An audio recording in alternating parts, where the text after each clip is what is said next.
Welcome to journalist laundry.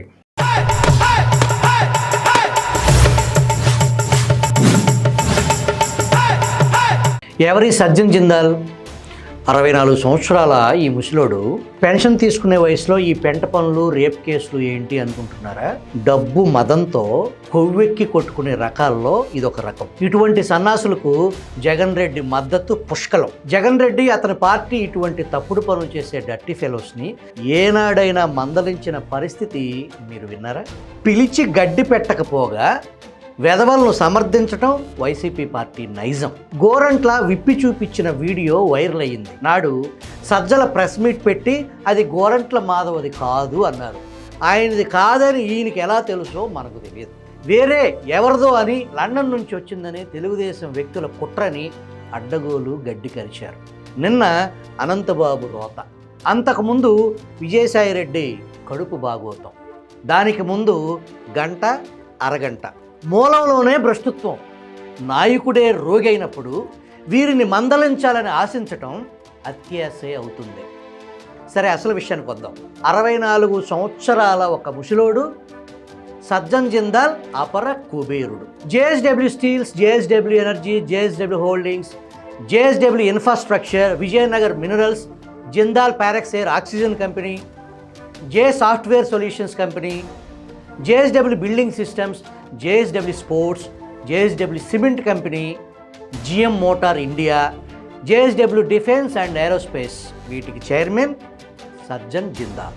వీటి విలువ 2300 కోట్లు. ముంబై డర్టీ స్టోరీలో ఈ విలన్కు 3 పిల్లలు, అందులో 2 ఆడపిల్లలు, తరణి, తన్వి. కొడుకు పేరు పార్థ్ జిందాల్, భార్య Sangeeta Jindal chairperson of JSW foundation. ఆమె ఆర్ట్ ఇండియా మ్యాగజైన్కు అధ్యక్షురాలు.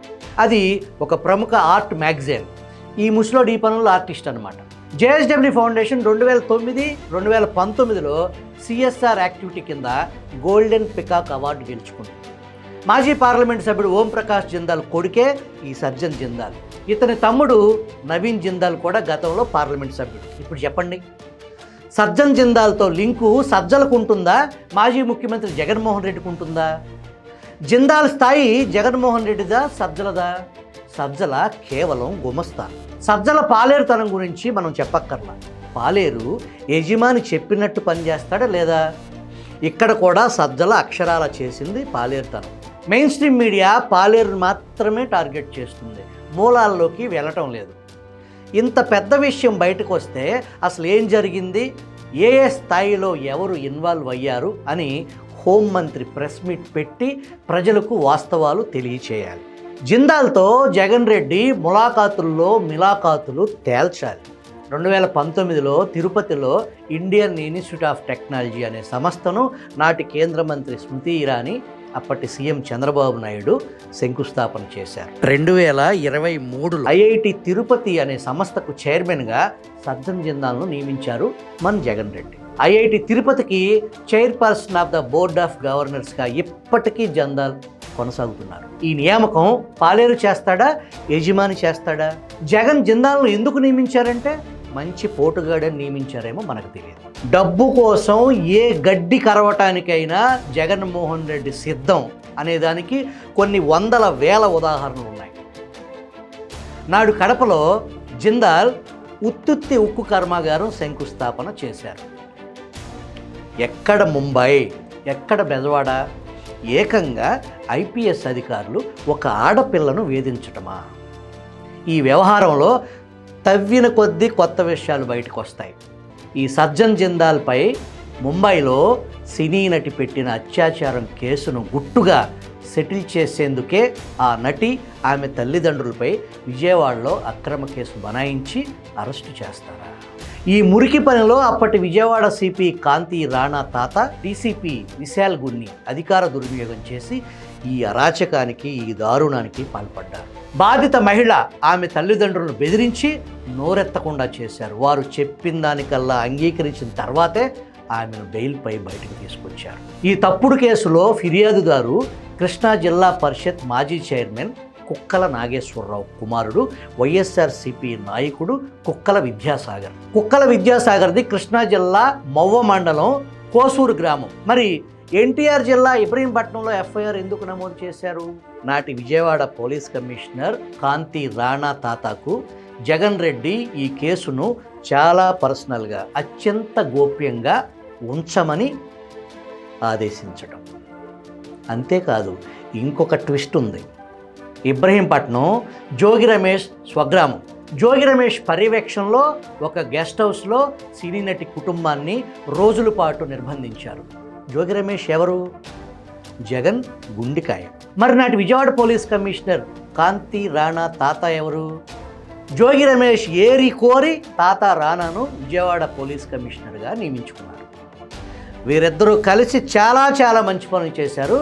ఆ వివరాలు ప్రత్యేకంగా వేరే వీడియోలో తెలుసుకుందాం. తాత కాంతి రాణా జోగి రమేష్ జాన్ జిగడి దోస్తులు. దానికి ప్రధాన కారణం వారిరువురి కులం ఒక్కటే కావటం విశేషం. ఇప్పుడు చెప్పండి, కేవలం ఒక పాలేరు ఇన్వాల్వ్ అయితే జరిగే పనులా ఇవన్నీ? జగన్మోహన్ రెడ్డి డైరెక్షన్, జోగి రమేష్ పర్యవేక్షణ ఉంది. కొండపల్లి కిల్లా మీద ఈ సినీ నటి ఆమె కుటుంబం మోసం, ఫోర్జరీ, కుట్ర చేశారని ప్లేస్ను ఫిక్స్ చేశారు. జోగి రమేష్ ఇంటి వెనక నుంచే కొండపల్లి కిల్లాకు దారి.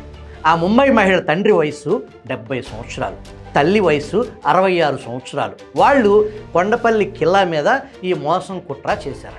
ఎన్నికల నోటిఫికేషన్కి కేవలం 2 నెలల ముందు ఈ సంఘటన జరిగింది. ఫిబ్రవరి 2వ తారీఖు కంప్లైంట్ ఇచ్చారు. సమయం 6:30. ఎఫ్ఐఆర్ ఎప్పుడు కట్టారో తెలుసా? సరిగ్గా అదే రోజు, అదే 6:30కి. చూశారా జగన్ పాలనలో పోలీస్ టైమింగ్? ఒక్క నిమిషం ఆలస్యం అవ్వకుండా 6:30కే ఎఫ్ఐఆర్ రిజిస్టర్ చేయటం అంటే అది జగన్ పోలీస్ కమిట్మెంట్. పాపం వారిపై ఏ సెక్షన్ల కింద కేసు నమోదు చేశారో తెలుసా? 384, 385, 386, 388, 420, 467, 468, 471, రెడ్ విత్ 120B IPC. నాడు చంద్రబాబునే బొక్కలో వేస్తే దిక్కు లేదు, ఎక్కడో ముంబై, మన భాష రాదు, మన ప్రాంతం కాదు, ఆ ఫ్యామిలీ మొత్తాన్ని ఎత్తుకొచ్చి బెదిరించి జైలుకి పంపడంలో వింతేముంది అంటారా? కూటమి ప్రభుత్వం జగన్మోహన్ రెడ్డిని, జోగి రమేష్ని అదుపులోకి తీసుకుని ప్రశ్నిస్తుందా లేదా పాలేరు దగ్గరే ఆగిపోతుందా అనేది ప్రశ్న. జోగి రమేష్ ముంబై బాధితుల గూగుల్ టేక్అవుట్ తీస్తే మొత్తం బండారం బట్టబయలు.